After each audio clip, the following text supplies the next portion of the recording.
So the next session we have is our first panel of the day, aptly called the Power Panel, as we have a lot of fantastic panelists on this session. This panel will be moderated by Daniela Dimitrov. A lot of you probably know Daniela. She's had a long history in mining. She's a director of a number of companies and a very seasoned mining executive. So I'll introduce Daniela to come introduce the panelists. Daniela.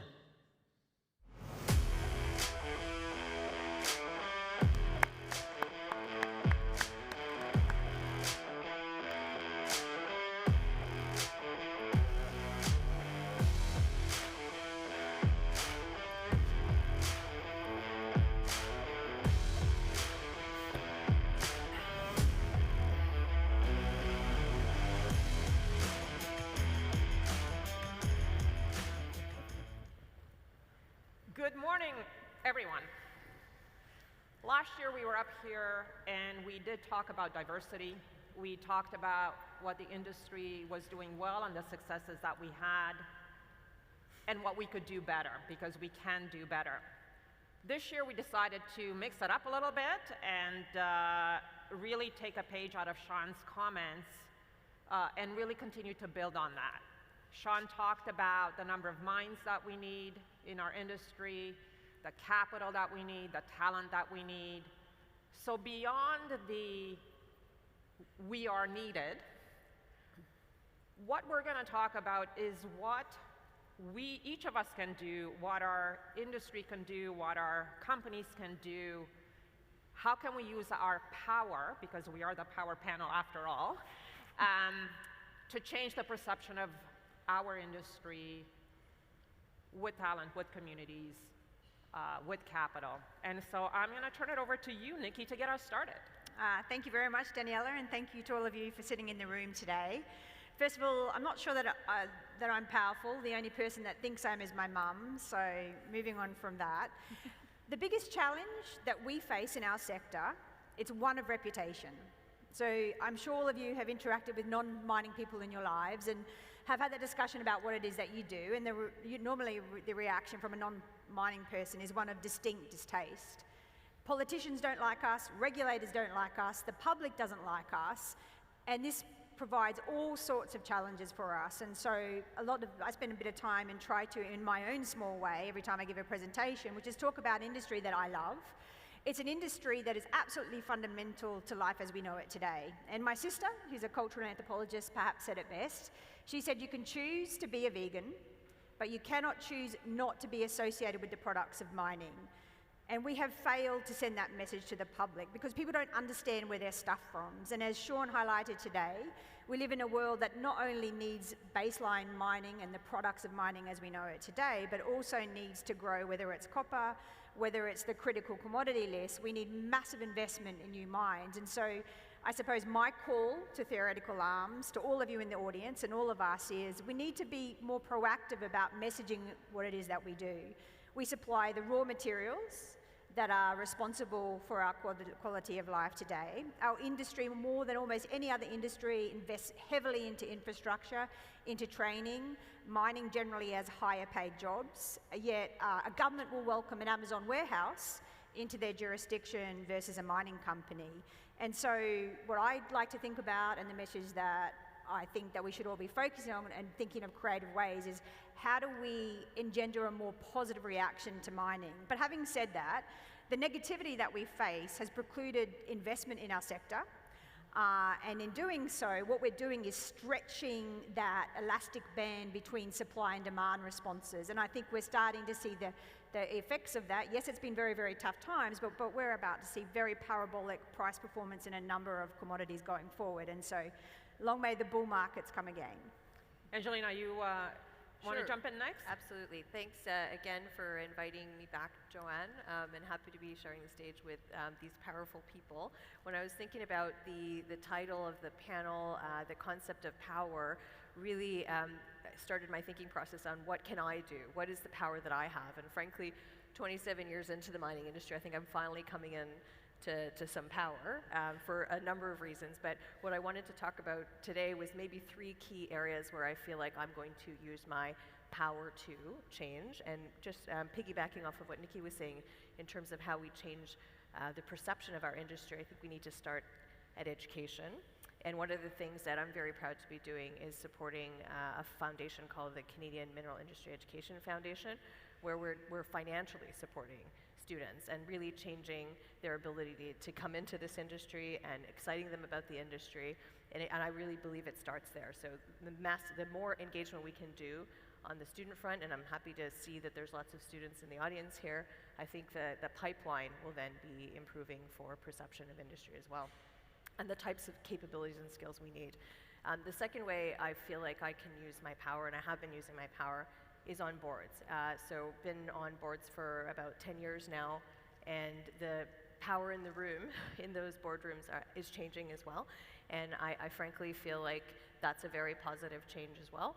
And I think the questions that we ask, or the risks that we assess in the boardroom can also help us change the perception of how mining is in the media, frankly, is in our communities as well. So I think that that's something that I want to continue to do and continue to support others to do as well.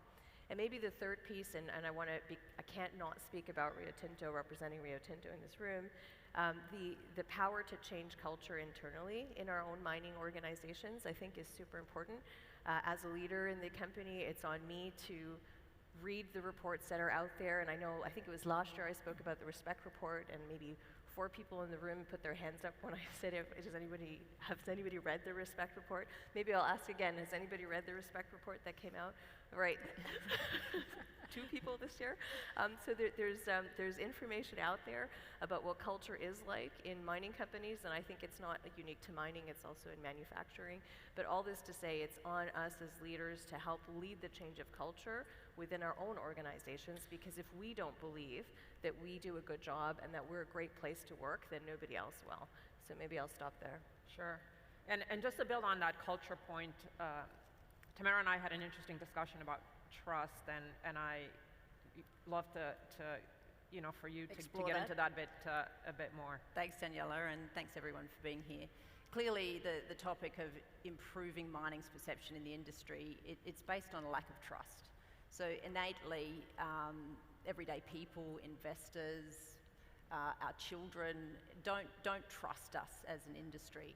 And a big part of trust when I look at it is communication. It's how we engage with people. So we clearly need to do something differently. Mm-hmm. We need to stop communicating with just press releases, annual reports and webcasts, but have an interactive dialogue about the positive things that we bring to the world, some of the things that Nikki touched on, but really engaging that next generation. So the next generation, they're not doing what our generation did to communicate and create trust. They're using social media and other forms. And I believe that we need to do that. We need to embrace the critics. And so that is a downfall of the industry, is that quite often when there is something negative that happens environmentally or otherwise, there's less communication, thinking that is actually controlling the risk, but in fact it's not. When you're not transparent and open, there's no chance for trust to be built.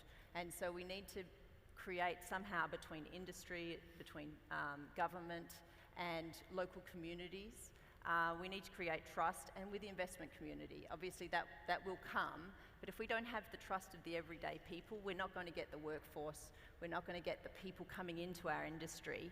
And if I've got 4 children and not one of them wants to come into mining, and so like the stats that Sean showed earlier today, that's shocking. So, and that's because there's dialogue beyond what's happening in the home environment.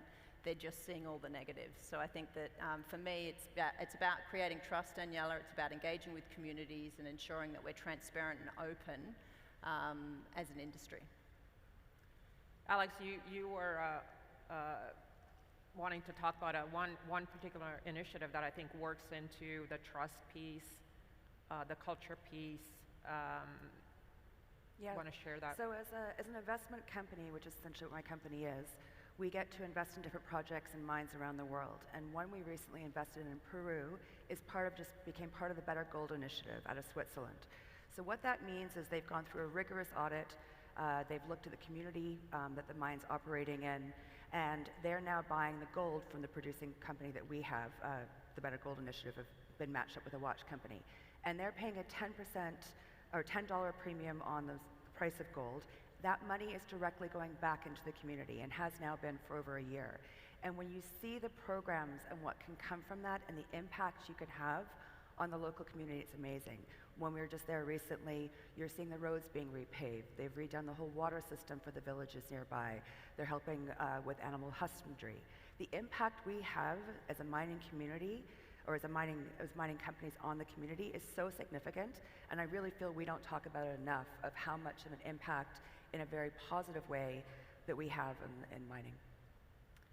Do you think, we've always talked about communication and building trust. Do you think that the industry is concerned about putting itself out there with the positive stories? Because in mining, there was always something that happens. What's holding us back? How can we do it? How can we do it better? How can we build that trust? How can we be better communicators? Yeah, David, yeah. I'll take that, the answer to that one. You've got to look back at other industries and what other industries have done in there to create a better environment. And if you look at the oil and gas industry, which is a similar dirty industry historically, a lot of spills, a lot of tanker issues, etc. If you go to the BP website, which when they had all the issues with their spills and their issues, it didn't mention oil and gas at all on their website. It talked about we're transitioning into solar, etc., etc. So taking that lead and using our power, I think is to say to the mining companies, your front page should mention your CSR work, your social, your good governance, your sustainability work first.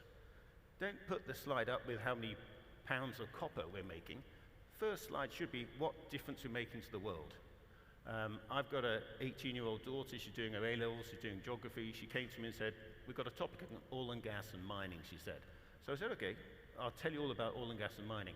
And I told her about the social work. We do a lot of business in Africa. We build schools, we have hospitals, we put roads in, we put sanitation in to make these areas where we've got the mine operating a better environment for them. And she was like, wow, that's fantastic. Had no idea the work we do on the CSR and the sustainability side. So I think power here, and I often speak about it when I can, is we've got to change how we project ourselves in the marketplace. And the first thing is to tell everybody how great and the good work we do in our communities where we have our operations.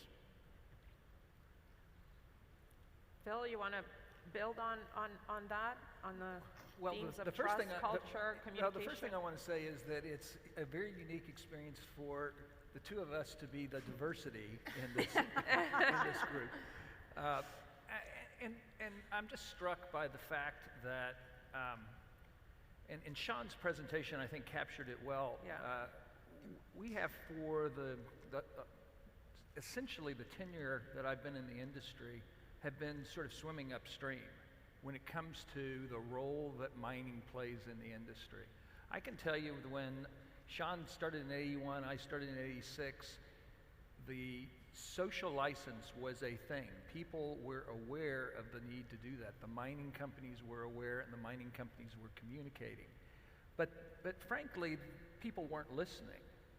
And I think that has changed based on the sorts of things Sean is talking about. There is now a realization, if we're going to have this energy transition, if we're going to do something different in the way our economy works, it does take mining. And so we do need to take advantage of that. I think all of the social media using that as a means, but you know, we need to not, I think sometimes we're a little bit too critical of ourselves because we have done I think a reasonable job, but now there's a real opportunity where you have an audience that's willing to listen. And that's the big difference. Sorry to, but I think we've done the worst job ever. Yeah, well. Let's be honest. Yeah. I mean, front headline newspaper articles, nearly every quarter there's some disaster that happens due to mining.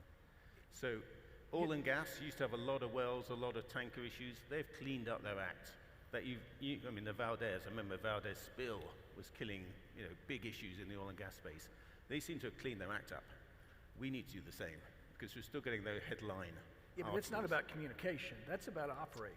It is. Yeah, so I'm talking about communication. We have But that done- kills all communication in my but view. that's- You can do you all the gotta- best you can, and then you get a... Yeah, Yeah. but you've got to operate properly. Do you- And so completely agree with that. Do you think that, so we know we've got geopolitics, we've got supply chain issues, a focus on climate change and the necessity for resources. We have stakeholders that I'm going to call are more powerful because they are more educated. Do you think that with all these changes, have we changed as an industry from the perspective of communication and engagement, et cetera? I think, sorry, I think as an industry, we haven't changed in our communication in any way. And if you look at mining in general, we're like an old castle of power. And if you look at the new technologies, Apple and Amazon, they're the new power, we're the old power, and they communicate on a very different level than we do. They understand the impact of influencers, super influencers. They understand how to get their messaging across. I mean, I don't know if you remember, I think it was in 2017, Apple put out a video on YouTube about a robot and how it was recycling all the metals. And how many ounces, I think it was only 500,000 ounces of gold that was recycled from all of the Apple phones using this robot. And that went everywhere. So but we haven't learned. That was 7 years ago. And we haven't learned how to harness the power of social media. I mean, everybody here, if you could just put your hand up, because I'm going to do a survey. I want everyone's hands up because, okay, you're not helping me. Okay, but how many of you have, thank you. How many of you guys have Twitter? Okay. How many of you have Facebook? How many of you have Instagram? How many of you have Twitter? All right. But so here we go, and this is how information gets disseminated nowadays. And okay, the mining companies, they have their accounts, but the information that they're putting out is rather sterile. And you look at the most significant impact in communication was when Leonardo DiCaprio went against Mina de Cobre in Panama. Yeah. And look how that went everywhere. And I'm sorry, we talked earlier, the World Gold Council got Idris Elba, but that hasn't gone anywhere. But so we have to learn how the new power is communicating if we want to stay current. And if we do a lot of good things, and yes, there are accidents, but with the accidents are the cleanups as well. And so I just think it's total communication, and we have not evolved. Do you think our economic models will ultimately need to evolve? In other words, We have to change. you know, the royalty, we're earning our social license to operate, we're contributing to communities' education, we're building schools. Is that ultimately enough in this new geopolitical world? Is that enough with the focus on climate change and the focus on our own resources or each country's resources? Do you mind if I try to, Yeah. there's a whole bunch of answers in my head when you pose that question, but I think one of the biggest challenges for us as an industry is that across the commodity space, the economics are so different, right? We were talking earlier about gold, for example, versus the critical elements that are supposed to be fueling this energy transition. The economics are not the same, and the behaviors that drives them are inconsistent, right? We want to be changing for the energy transition, but it's too expensive to actually fund a mine with a good return on investment. So where does that put on a priority list? The ESG, the community, all of that extra work that either the public or the investors are not willing to pay for, right? So I think that we have this issue with a difference in what we want to be saying, what we can be saying, and then what people are willing to pay for, including our own investors. Yeah, and I think our industry has a propensity to be very reactive, and it's very hard to disprove a negative. So if we're not managing the messaging, it gets managed for us, and we're always on the back foot. And then we have the leaders of our industry, of some of the largest mining companies in the world, that if you watch a presentation of theirs, they get up there and they essentially are apologists for what they do. So rather than getting up there and saying, these are all the great things that we do, they're apologists, and then they wonder why people aren't interested in our sector. And all of us in this room, the predominance of you are probably exposed to the junior mining sector. And despite all-time price rises in gold, copper going to near-time highs, we've had incredible movements in uranium, etc., and this global thesis that should be very positive for our sector, people still don't want to be exposed. So we're doing something very, very wrong. So if we can't be enthusiastic about our sector and try to attract these trillions of dollars of circling pools of capital in the world, we need to be able to sell a message that resonates with the other side. And that's what we're not doing effectively. But again, I would say that all of this lack of investment, it means that we will have all-time prices in a number of commodities to incentivize new investment into the sector. Yeah, it's a good point, and I think we are losing capital in our business because of the lack of our projection of the good work we do, the good programs. For example, I'm on the finance side of the business, and there are certain institutions that won't invest in mining. They don't view us as being a clean enough business, or our carbon footprint is too high versus when they look at other industries. So we do need to get that message across, because that is preventing capital being invested in the mining sector. It's just interesting, you had some stats, Nikki, around our contribution as an industry, yes. right? You had that very interesting chart. I use it in every presentation, and it's our worldandData.org. So if you want to nerd out, they collect data, independent organization, on almost anything you can think of, and they have greenhouse gas emissions. Now it's slightly old, it's 2018. And I was astonished when I saw this. So hands up in the audience, do you think mining is a bigger producer of greenhouse gases or residential buildings? Mining, hands up. Residential or is everyone too shy? I think everyone's too shy. I'll give you the answer, because I was stunned at this. Non-ferrous metals mining contributes 0.7%. That's a zero in front of that, 0.7% versus residential buildings, 10.9% of greenhouse gas emissions. I didn't know that.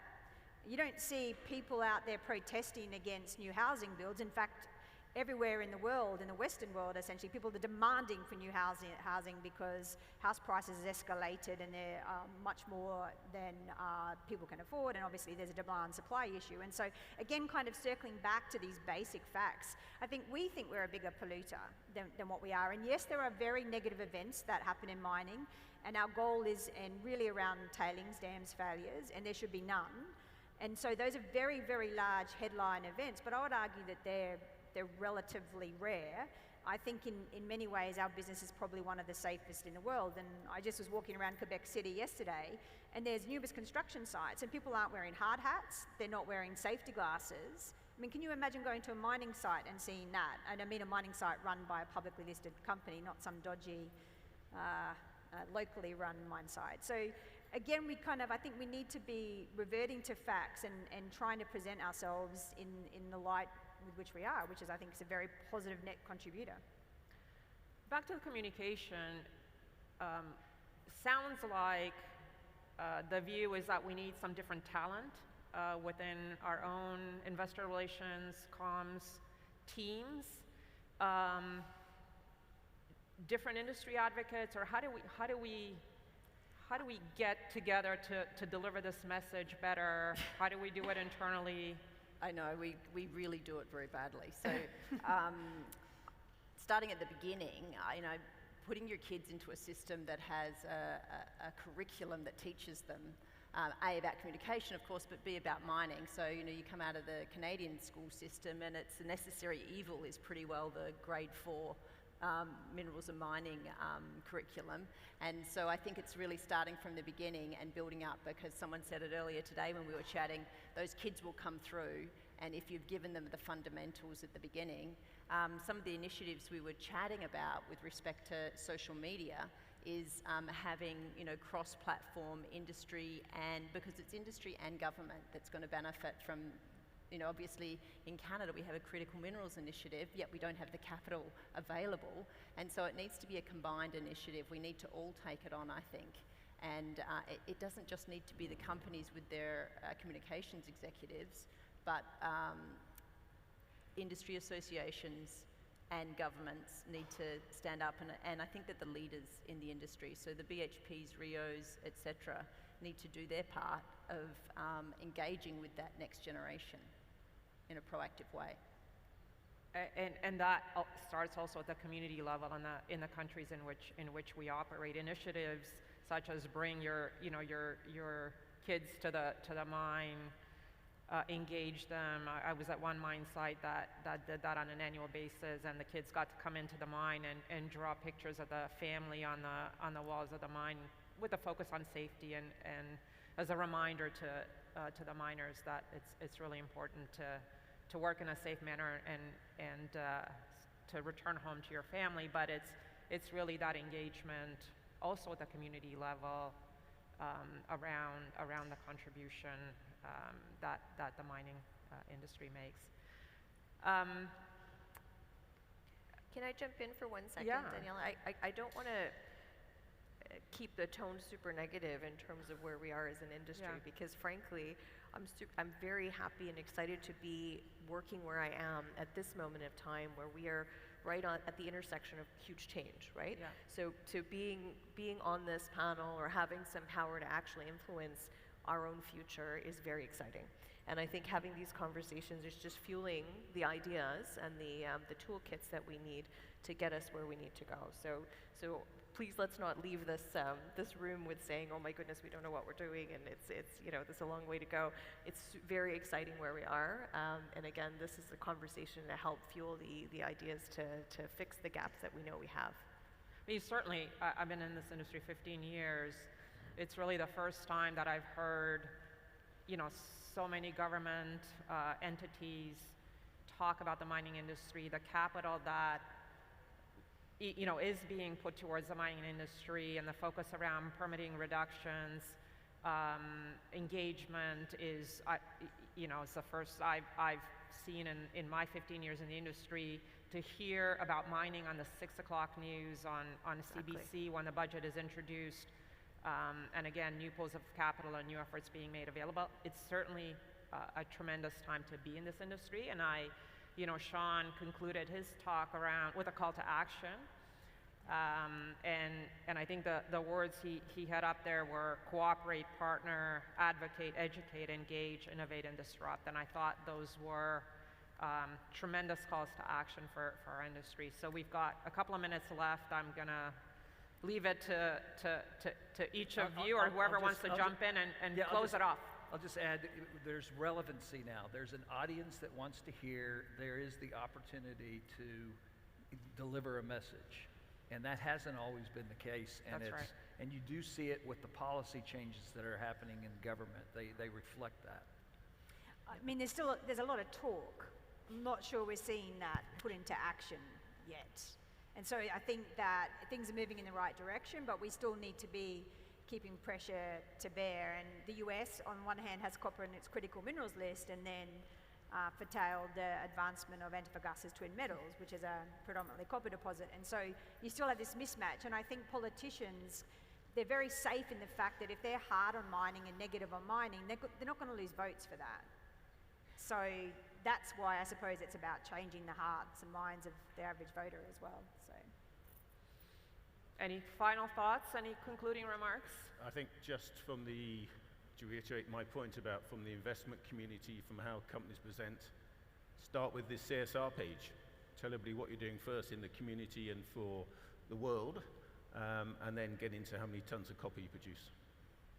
Drive the agenda, drive the communication, drive the message. Put yourself out there with a good message and get ahead of the bad news. Focus on culture, use your power at the individual level, company level, work with governance communities. It's all about building trust. Leverage all the great initiatives that are out there that probably a lot of us don't know as much about as much as we should. And continue to build that trust to drive capital into our industry. Thank you very much, Nikki, Alexandra, Tamara, Angelina, Nadine, Phil, and David. Really appreciate your insights this morning and the opportunity to build on Sean's comments of this morning.